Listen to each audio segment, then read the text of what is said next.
2049 ତଥା 25 ବର୍ଷ ପରେ ବିଶ୍ୱର 75% ରୁ ଅଧିକଙ୍କର ଉପରେ ମରୁଡ଼ି ସଙ୍କଟ।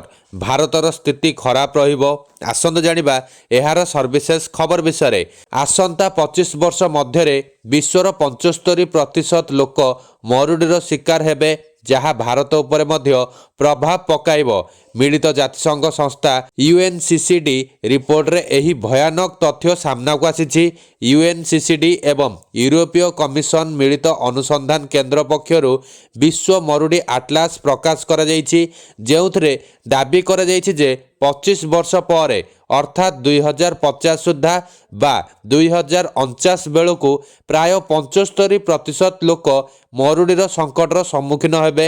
ଇଟାଲୀର CMA ରିସର୍ଚ୍ଚ ଫାଉଣ୍ଡେସନ, ନେଦରଲ୍ୟାଣ୍ଡର ଏକ ବିଶ୍ୱବିଦ୍ୟାଳୟ ଏବଂ ଜାତିସଂଘ ବିଶ୍ୱବିଦ୍ୟାଳୟ ଇନଷ୍ଟିଚ୍ୟୁଟ୍ ଫର୍ ପରିବେଶ ତଥା ମାନବ ସୁରକ୍ଷା ଦ୍ୱାରା ପ୍ରକାଶିତ ହୋଇଥିବା ବିଶ୍ୱ ମରୁଡ଼ି ଆଟଲାସ୍ ଶକ୍ତି, କୃଷି ଏବଂ ବାଣିଜ୍ୟ ଉପରେ ମରୁଡ଼ିର ପ୍ରଭାବ ସମ୍ପର୍କରେ ତଥ୍ୟ ପ୍ରକାଶ କରିଛି। ମରୁଡ଼ି ପାଇଁ ମାନବ କାର୍ଯ୍ୟକଳାପର ଯଥେଷ୍ଟ ଅବଦାନ ରହିଥିବା ରିପୋର୍ଟରେ ଉଲ୍ଲେଖ କରାଯାଇଛି।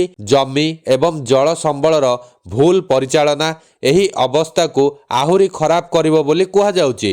ଜଳର ଅନୁପଯୁକ୍ତ ବ୍ୟବହାର, ଜଳ ପାଇଁ ଆଞ୍ଚଳିକ ପ୍ରତିଯୋଗିତା ଏବଂ ଜଳ ଉତ୍ସ ଅନୁପଯୁକ୍ତ ମୂଲ୍ୟାଙ୍କନ ଭଳି ପ୍ରସଙ୍ଗ ଆଗକୁ ଆସୁଥିବା ମରୁଡ଼ିର ପ୍ରମୁଖ କାରଣ ପାଲଟିବ। ଆଟଲାସ୍ ଦ୍ୱାରା ପ୍ରଦାନ କରାଯାଇଥିବା ତଥ୍ୟ ଭବିଷ୍ୟତରେ ହେବାକୁ ଥିବା ମରୁଡ଼ିର ବିପଦ ପରିଚାଳନା, ତଦାରଖ ଏବଂ ପୂର୍ବାନୁମାନ କରିବାରେ ସାହାଯ୍ୟ କରିବ ବୋଲି ବିଶେଷଜ୍ଞ ମତ ପୋଷଣ କରିଛନ୍ତି।